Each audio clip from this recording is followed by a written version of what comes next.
कहानी की शुरुआत होती है आर्ज नाम के एक आदमी से, जिसकी आंख खुली एक बहुत ही महंगी गाड़ी में। वो चौंक गया कि अभी ये किसकी गाड़ी है। उसने गाड़ी के मैप्स में होम बटन पे क्लिक किया तो वो टेस्ला गाड़ी उसे खुद ब खुद एक आलीशान घर तक ले गई। वहाँ उसे जेफ नाम का एक आदमी मिला, जिसने बताया कि सर मैं आपका असिस्टेंट हूँ। ये सुनते ही आर्ज ने चौंक कर पूछा कि ये किसका घर है, जिस पर जेफ ने जवाब दिया कि आपका ही तो है सर, क्या हुआ। फिर भी आर्ज को विश्वास नहीं हुआ तो उसने ऊपर जाकर देखा कि ये सब हो क्या रहा है। वहाँ उसने अपनी ऐसी तस्वीरें देखी जो उसने कभी खिंचवाई ही नहीं थी। तभी वहाँ अचानक से गैब्रियल नाम का एक फरिश्ता प्रकट हो गया। गैब्रियल ने उसे बताया कि मैंने तुम्हारी जिंदगी जेफ से बदल दी है। दरअसल आर्ज जितना चौंका इसलिए हुआ था क्योंकि असल जिंदगी में वो जेफ का असिस्टेंट था। गैब्रियल ने ये सब इसलिए किया ताकि आर्ज को समझ आए कि किसी और की जिंदगी उससे बेहतर नहीं है, सबकी अपनी मुश्किलें हैं। और उसे पूरा यकीन था कि आर्ज एक हफ्ते के अंदर अपनी पुरानी जिंदगी में वापस जाना चाहेगा। लेकिन वो तो इस आलीशान जिंदगी से बहुत खुश है। वो आराम से ऐश करने लगा। फिर उसने पूल में लेटकर आराम से गैब्रियल को याद दिलाया कि तुझे याद भी है मेरी जिंदगी कैसी थी, ये सब छोड़कर वहाँ वापस जाऊंगा मैं। इसके बाद हमें आर्ज की पुरानी जिंदगी दिखाई जाती है। वो गाड़ी चलाते हुए फोन पर टेक्सटिंग कर रहा था। इस वक्त गैब्रियल उसके पीछे ही बैठा है। उसने ऐन मौके पर आर्ज का ध्यान सामने की तरफ कर दिया, जिससे उसका एक्सीडेंट होते होते बचा। दरअसल गैब्रियल का काम यही है, फोन चला रहे लोगों का एक्सीडेंट होने से बचाना। आज इस वक्त एक दुकान के बाहर खड़ा था जहाँ बहुत लंबी लाइन है। ये उसका साइड हसल है। वो टास्क सार्जेंट नाम के एक प्लेटफॉर्म के लिए काम करता है, जहाँ दूसरे लोगों के लिए छोटे मोटे काम करके पैसे कमाए जाते हैं। कॉलेज में उसने डॉक्यूमेंट्रीज बनाना सीखा था, लेकिन काफी समय से उसे कोई बढ़िया काम नहीं मिला। इसी वजह से उसे अजीबोगरीब नौकरी करनी पड़ रही है। आज वो किसी और के लिए लाइन में खड़ा है और इस चीज के उसे पैसे मिलेंगे। आज 2 घंटे के लिए लाइन में वेट करता रहा, लेकिन फिर दुकानदार ने आकर कहा कि हमारे बंस तो खत्म हो गए हैं। जिसके बाद टास्क देने वाले आदमी ने भी ऑर्डर कैंसिल कर दिया और आज को एक फूटी कौड़ी नहीं मिली। गैब्रियल दूर से ये सब कुछ देख रहा था। इस काम के साथ साथ आज रात में दूसरी नौकरी भी करता था। वो इस वक्त काम पर ही था कि तभी एलिना नाम की लड़की उससे मिलने आई। उसने उससे पूछा कि यहाँ पर काम का माहौल कैसा है, क्या तुम खुश हो इस सबसे। एलिना दरअसल वर्कर्स की यूनियन बनाना चाहती थी ताकि कुछ तो बदलाव आए, पर आज ने कहा कि कुछ नहीं बदलने वाला, फालतू टाइम पास मत करो मेरा।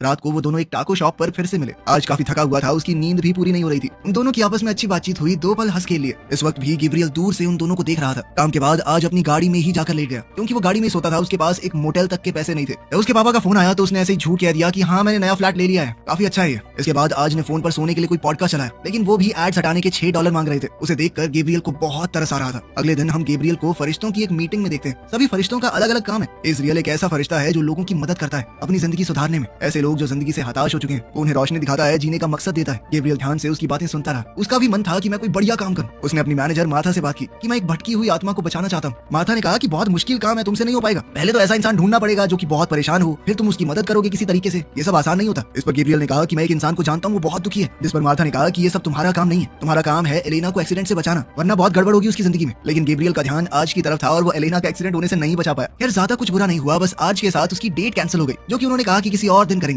आज पूरा दिन काम कर रहा था, सोया तक नहीं था। इसके बाद उसे एक काम मिला। वो जेफ नाम के एक बेहद अमीर आदमी के घर टास्क करने पहुंचा। उसे जेफ की गैराज साफ करनी थी। जेफ इस वक्त अमीरों की तरह अपनी जिंदगी में ऐश काट रहा था। वो 3 मिनट के लिए ठंडे पानी में घुस जाता और फिर 15 मिनट के लिए सोना। इस दौरान आज ने उसकी गैराज को बिल्कुल अच्छे से मैनेज कर दिया। जेफ ने कहा कि बहुत बढ़िया काम किया तुमने, 5 स्टार दूंगा। आज ने मौका देखकर पूछा कि आप सब कुछ अकेले कर रहे हैं, आपको किसी असिस्टेंट की जरूरत है क्या। जेफ को उसका काम पसंद आया ही था, साथ ही उसे बड़ी